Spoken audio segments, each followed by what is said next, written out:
Hello guys, welcome to literature insight தமிழில். இன்னைக்கு நம்ம பார்க்க போற poem background casually. Author name Nissim Ezekiel. இவங்க 1924 to 2004 வரை வாழ்ந்த ஒரு இந்தியன் இங்கிலீஷ் போயட். இவங்க ஜியூ கம்யூனிட்டியை சார்ந்தவங்க.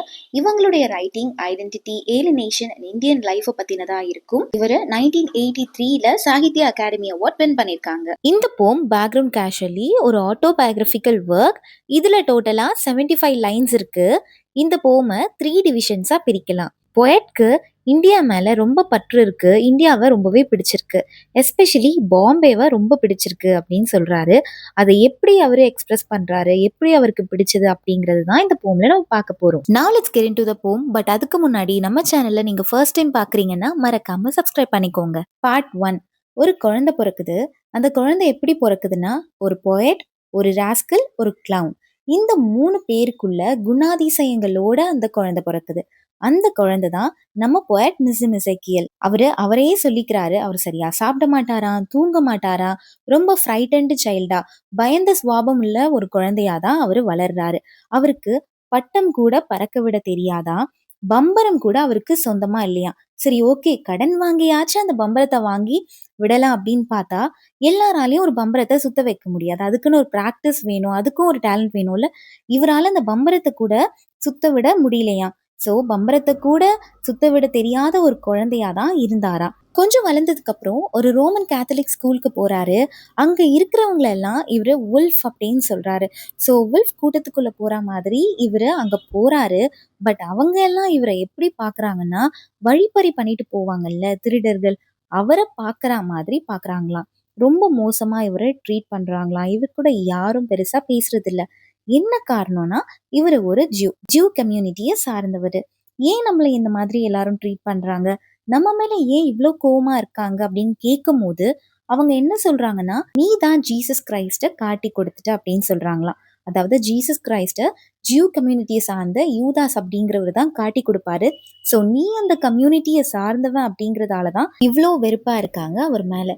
ஒரு நாள் போயிட்டு ஒரு காம்படிஷன்ல வின் பண்றாரு. என்ன காம்படிஷன் அப்படின்னா, பைபிளை படிச்சு ஒப்பிக்கணும். ஸோ அதுல இவர் வின் பண்ணதுக்கு அப்புறம் இவருக்கு கொஞ்சமா அப்ரிசியேஷனுமே கிடைக்குது. ஒரு நாள் ஒரு முஸ்லிம் ஸ்போர்ட்ஸ் மேன் இவரை காதோட சேர்த்து நல்லா ஓங்கி குத்திடுறாரு. பட் இவரால எதுவுமே பண்ண முடியல. இவருக்கு ரொம்ப வலிக்குது. இப்படி எல்லாருடைய வெறுப்பையும் காரணமே இல்லாம சம்பாதிக்கிற ஒரு சிறுவனாதான் இவர் வளர்ந்து வராரு. இவர் ஒரு டெரரோடவே, பயத்தோடவே வாழ்ந்து வந்தேன் அப்படின்னு சொல்றாரு. அவங்க எல்லாம் ரொம்ப ஸ்ட்ராங்கா இருப்பாங்க. பட் அதே சமயம் பாவர்ட்டி லைனுக்கு கீழே இருக்கக்கூடியவங்களா இருப்பாங்க.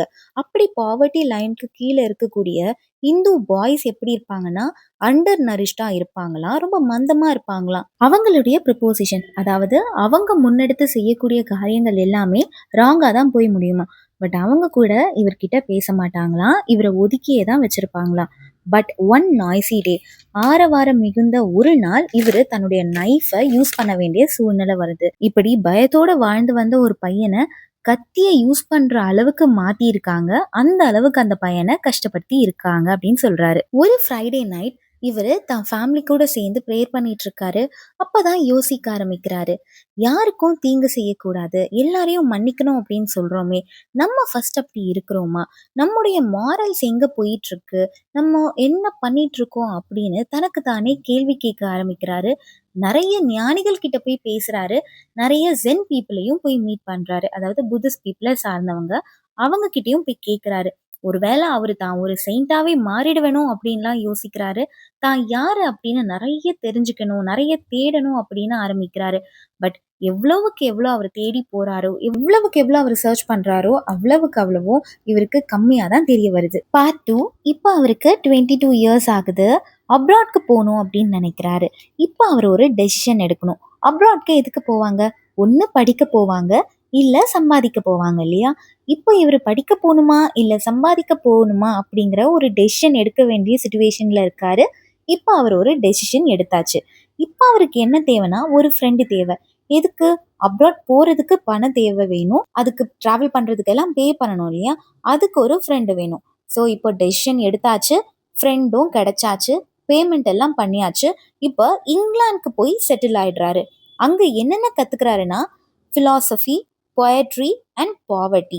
இவர் ஒரு சின்ன பேஸ்மெண்ட் ரூம்ல தங்கி இருக்காரா. அந்த சின்ன ரூம்ல 3 பேர் இவர் கூட ஷேர் பண்ணிக்கிறாங்களாம். அந்த 3 பேர்ல ஒருத்தர் யாரு? பிலாசபி ஒருத்தர், பொயட்ரி ஒன்று அண்ட் பாவர்ட்டி. ஸோ அங்கேயும் அவர் ஏழ்மையில தான் கஷ்டப்படுறதா சொல்றாரு. இப்படியே லண்டன்ல காலங்கள் உருண்டோடுது. 2 இயர்ஸ் ஆயிடுது. அந்த 2 இயர்ஸ்மே இவர் தனிமையில தான் இருந்தேன் அப்படின்னு சொல்றாரு. தனியா தான் பெட்ல படுத்துட்டு இருந்தேன் அப்படின்னு சொல்றாரு. இந்த மாதிரி நேரத்துல தான் இனிமையான செய்திய ஒரு பெண் வந்து அவங்களுக்கு காதுல சொல்றாங்க. என்ன சொல்றாங்கன்னா, நீ ஒரு பாரத தாயோடைய சன், நீ ஏன் உன் நாட்டுக்கு போக மாட்டேங்கிற, நீ அங்க போ அப்படின்னு சொல்றாங்களாம். அப்பதான் இவரு ரியலைஸ் பண்றாரு, ஆமால நான் ஏன் என்னுடைய டைம் எல்லாம் லண்டன்ல இங்க வேஸ்ட் பண்ணிட்டு இருக்கணும். ஆல்ரெடி 2 இயர்ஸ் இங்க இருந்தாச்சு. பட் அது ஃபெயிலியர் தான், எதுவும் பண்ணல, இங்க வேஸ்டா தான் இருக்கேன், இங்க இருந்து எந்த பயனும் இல்லை. ஸோ இப்போ இந்தியாவுக்கு போகலான்னு டிசைட் பண்றாரு. பட் அங்க போறதுக்கு டிராவல் எக்ஸ்பென்ஸ்க்குலாம் பணம் வேணும்ல. ஸோ ஒரு வேலைக்கு போகலான்னு ட்ரை பண்றாரு. ஒரு கார்கோ ஷிப்ல வேலைக்கு போகிறாரு. அந்த ஷிப்ல இவருக்கு என்ன வேலைனா, வெடிகுண்டுகள் அண்ட் கன்ஸ் எல்லாம் இருக்கும்ல, அது எல்லாத்தையும் இங்கிலீஷ் ஷிப்ல இருந்து இண்டோ சைனா ஷிப்க்கு எடுத்து வைக்கணும் அண்ட் ஷிப்போட டெக் எல்லாம் துடைக்கணும். இப்படி சில நாட்கள் வேலை செய்யறாரு. அவருக்கு தேவையான பணம் கிடைச்ச உடனே இந்தியாவுக்கும் வந்துடுறாரு. அப்பதான் அவரு வாய் விட்டு சிரிக்க ஆரம்பிச்சாராம். இப்பதான் வீட்டுல இருக்கிற மாதிரி, தான் ஹோம்ல இருக்கிற மாதிரி ஃபீல் பண்றதா சொல்றாரு. கொஞ்சம் படிக்க ஆரம்பிக்கிறாரு. பட் ஃப்ரஸ்ட்ரேட் ஆகுறாராம். ஏன் கோவப்படுறாரு, ஃப்ரஸ்ட்ரேட் ஆகுறாருன்னா, எல்லா இந்துஸும் அவங்க அப்பா இப்படிதான் இருப்பாங்கன்னு சொல்லியிருப்பாருல்ல, அதே மாதிரி தான் இருக்காங்களாம்.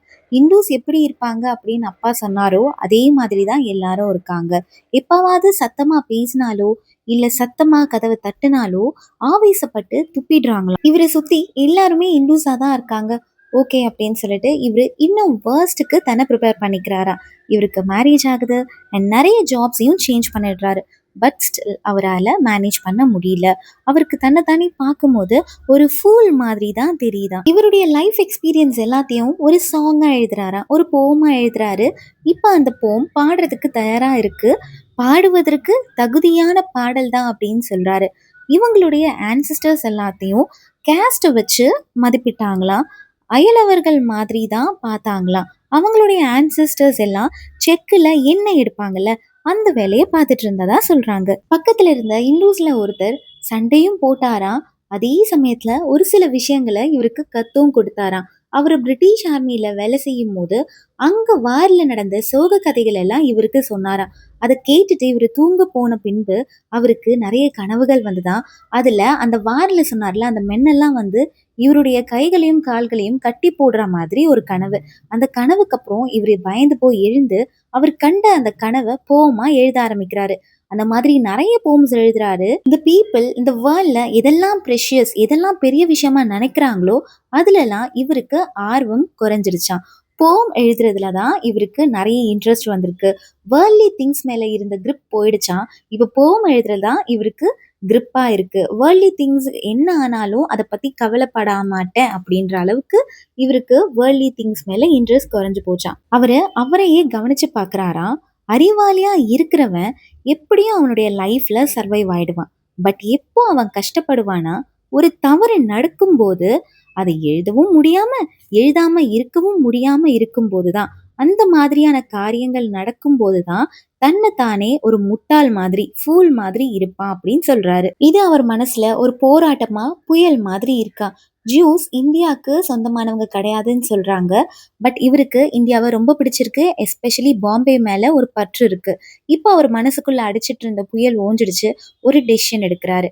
இந்தியாங்கிற லேண்ட்ஸ்கேப்பை பார்க்கும்போது கண்ணுக்கு ரொம்ப குளிர்ச்சியா இருக்கான். இப்போ ஒரு முடிவு எடுக்கிறாரு. யார் என்ன வேணா சொல்லிட்டு போகட்டும், நான் இந்தியாவுக்கு சொந்தமானவன், இந்தியா தான் என்னுடைய பிளேஸ். அப்போ என்ன சொல்றாங்க, ஜியோ கம்யூனிட்டி வந்து ரொம்ப கம்மியா தான் இருக்கீங்க, நீங்க சிங்குலரா தான் இருக்கீங்கன்னு சொல்றாங்க. அதாவது ரொம்ப கம்மியா தான் இருக்கீங்க அப்படின்னு சொல்றாங்க. இவர் என்ன சொல்றாருன்னா, இந்த சின்ன சின்ன விஷயத்த கூட பெருசா காமிக்கிறாங்க. பட் நான் ஒரு டெசிஷன் எடுத்திருக்கேன் அப்படின்னு சொல்றாரு.